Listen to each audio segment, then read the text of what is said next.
First of all, select your text tool. Now type in your text. You can adjust it. Click on this area to bring out the blending options.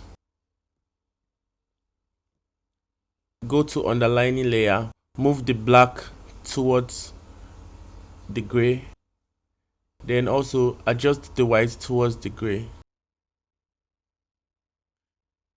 Hold down Alt and click on the black to duplicate.